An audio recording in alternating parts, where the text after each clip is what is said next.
मनोज जरांगे पाटील यांच्या विरोधात मराठा समाजातून तीव्र प्रतिक्रिया। मुंबईतील आंदोलन अपयशी ठरल्याची मराठा नेत्यांची टिप्पणी। ईदे मिलादच्या दिवशी सुट्टी द्या, काँग्रेस नेत्याची राज्य सरकारकडे मागणी। मुंबईमध्ये उपचार घेण्यास जरांगेंचा नकार। जरांगेंवर पुढील उपचार छत्रपती संभाजीनगरमधील रुग्णालयात होणार।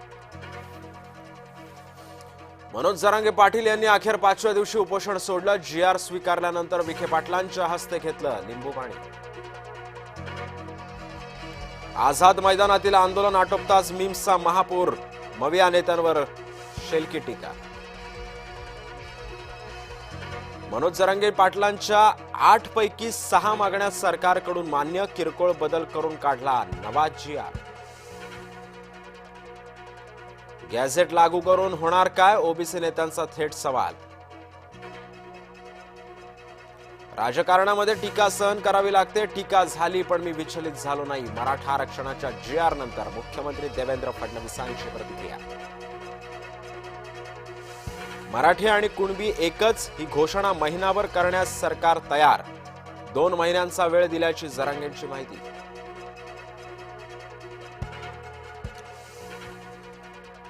ओबीसींनी आंदोलन करू नये अशी विनंती। मुख्यमंत्री देवेंद्र फडणवीसांचं ओबीसी समाजाला आवाहन। हैदराबाद गॅझेटला उपसमितीची मान्यता। कायदेशीर बाबी तपासून 15 दिवसात अंमलबजावणी करणार। सातारा गॅझेटियर्ससाठी 1 महिन्याची मुदत। मराठा आंदोलकांवरील गुन्हे मागे घेण्याची जरांगेंची मागणी मान्य। सप्टेंबर अखेरपर्यंत आंदोलकांवरील गुन्हे मागे घेण्याचं सरकारचं आश्वासन। मुलीच्या राजकारणाला कंटाळून बापाकडून हकालपट्टी। तेलंगणाच्या राजकारणात नवी घडामोड।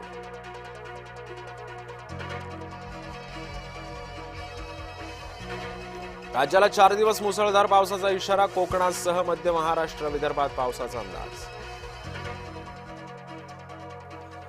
लालबागच्या राजाच्या दरबारात भेदभाव कशाला? लालबागच्या राजाच्या दर्शन विरोधात मानवाधिकार आयोगामध्ये तक्रार।